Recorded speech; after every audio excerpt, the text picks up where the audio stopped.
امام التابعین حضرت سیدنا سعید بن مسیب رحمہ اللہ ارشاد فرماتے ہیں کہ حکیم لقمان علیہ الرحمہ نے اپنے بیٹے کو نصیحت کی کہ جب بھی کوئی مصیبت پہنچے تو اسے اپنے لیے بہتر جان کہ میرے لیے اس میں بھلائی ہے، اسی میں بہتری ہے۔ تو بیٹا کہتا ہے کہ والد صاحب میں نے آپ کی یہ بات تو سن لی ہے اور سمجھ بھی لی ہے، لیکن اس پر ابھی میرا یقین پختہ نہیں ہوا۔ یعنی مصیبت میں بھلائی کیسے ہو سکتی ہے، مصیبت میں بہتری کیسے ہو سکتی ہے؟ بیٹے کے یقین میں پختگی پیدا کرنے کے لیے دونوں باپ بیٹا اس حوالے سے وقت کے نبی سے رہنمائی حاصل کرنے کے لیے طویل سفر پر روانہ ہوتے ہیں۔ کئی دن رات سفر جاری رکھا، راستے میں ایک ویران جنگل میں داخل ہو گئے۔ شدید گرمی تھی، کھانا پانی بھی راستے میں ختم ہو گیا، خچر بھی تھک چکے تھے اور پیاس کی شدت سے ہانپنے لگے۔ تو دونوں باپ بیٹا خچروں سے نیچے اتر آئے اور پیدل ہی چلنے لگے۔ اب اچانک بہت دور ایک سایہ اور دھواں سا نظر آیا، تو حضرت حکیم لقمان علیہ الرحمہ نے گمان کیا کہ وہاں شاید کوئی آبادی ہے، تو اسی طرف چلنے لگے۔ راستے میں بیٹے کو ٹھوکر لگی اور اس کے پاؤں میں ایک ہڈی اس طرح گھسی کہ پاؤں کے تلوے سے پار ہو کر ظاہر قدم تک نکل آئی۔ اب حضرت حکیم لقمان علیہ الرحمہ کا بیٹا درد کی شدت سے بے ہوش ہو کر زمین پر گر پڑا۔ آپ نے بیٹے کو سینے سے چمٹا لیا اور پھر اپنے دانتوں سے ہڈی نکالنے لگے، اور پھر کافی مشقت کے بعد بالآخر وہ ہڈی نکل گئی۔ اب حکیم لقمان علیہ الرحمہ کا بیٹا شدید تکلیف میں اپنے والد سے عرض کرتا ہے کہ آپ نے تو فرمایا تھا کہ ہر مصیبت میں بھلائی ہے، ہر مصیبت میں بہتری ہے، لیکن ابو جی آپ دیکھیے کہ میرے درد کی شدت کو دیکھ کر آپ کی آنکھوں میں بھی آنسو آ گئے ہیں۔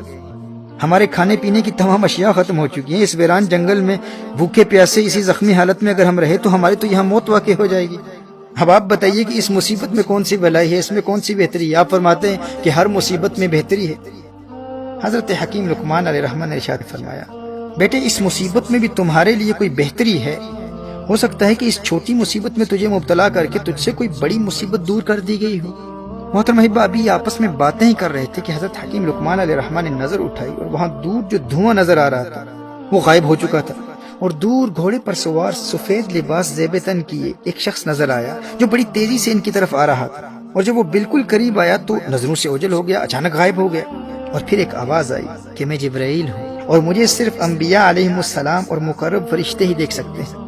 مجھے اللہ جل وعلا نے حکم فرمایا تھا کہ میں فلاں شہر اور اس کے آس پاس کے لوگوں کو زمین میں دھنسا دوں۔ مجھے خبر دی گئی تھی کہ تم باپ بیٹا اسی شہر کی طرف آ رہے ہو۔ اللہ جل وعلا نے تمہیں اس شہر میں داخل ہونے سے روکنے کے لیے آپ کے بیٹے کو آزمائش میں مبتلا کیا اور اس کے پاؤں میں ہڈی چبھ گئی، اور اس چھوٹی مصیبت کے ذریعے اس شہر والوں کے ساتھ ہلاک ہونے کی بڑی مصیبت سے اللہ جل وعلا نے تمہیں بچا لیا ہے۔ اللہ اکبر۔ محترم احبہ، پھر حضرت جبریل امین علیہ السلام نے اپنا نورانی ہاتھ اس لڑکے کے پاؤں اور برتنوں پر پھیرا، پاؤں بالکل ٹھیک ہو گیا اور برتن پانی اور کھانے سے بھر گئے، اور پھر دونوں باپ بیٹے کو سواریوں کے ساتھ اٹھایا اور چند ہی لمحوں میں واپس ان کے گھر پہنچا دیا۔ میرے دوستو یاد رکھنا، جب بھی کسی مصیبت میں مبتلا ہو تو ہمارا رویہ یہ ہونا چاہیے کہ یہ مصیبت کسی بڑی مصیبت کو ٹالنے کے لیے آئی ہے، اور اس مصیبت میں ہمارے لیے کوئی بہتری ہے، کیونکہ کچھ مصیبتیں آتی اسی لیے ہیں کہ ہمیں کسی بڑی مصیبت سے بچائیں۔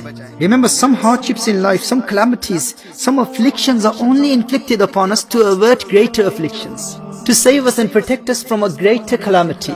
وہ مصیبت دراصل چھوٹی مصیبت ہوتی ہے، لیکن جس بڑی مصیبت کو دور کرنے کے لیے آتی ہے، اب چونکہ وہ بڑی مصیبت ہمیں نظر نہیں آتی، اس لیے ہم اس چھوٹی مصیبت کو بڑی مصیبت سمجھتے ہیں، اور پھر ہم گلے شکوے کرنا شروع کر دیتے ہیں کہ بھائی یہ تکلیف کیوں آئی، یہ پریشانی کیوں آئی، یہ مصیبتیں میرے لیے کیوں ہیں، یہ تکلیفیں میرے لیے کیوں ہیں، آخر میں نے کون سا گناہ کیا ہے۔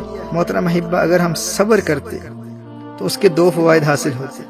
ایک یہ کہ اللہ جل وعلا ہمیں اس آنے والی بڑی مصیبت سے بھی بچا لیتا، اور صبر کی برکت سے یہ چھوٹی مصیبت بھی بالآخر دور ہو جاتی۔ جیسے حضرت جبرائیل علیہ السلام نے ہاتھ پھیرا اور لڑکے کا پاؤں بھی ٹھیک ہو گیا، برتن بھی کھانے اور پانی سے بھر گئے، اور سواریوں سمیت باپ بیٹا عافیت سے گھر پہنچ گئے، اور اس شہر میں عذاب میں مبتلا ہونے والی بڑی مصیبت سے بھی اللہ جل وعلا نے بچا لیا۔ کیوں؟ کیونکہ حضرت لقمان علیہ السلام نے اپنے بیٹے کو صبر کی تلقین کی، کہا کہ بیٹے اس میں بھی کوئی بہتری ہے، اس میں بھی تمہارے لیے کوئی بھلائی ہے، ممکن ہے کہ یہ مصیبت اس لیے آئی ہو تاکہ تجھے کسی بڑی مصیبت سے بچا لے۔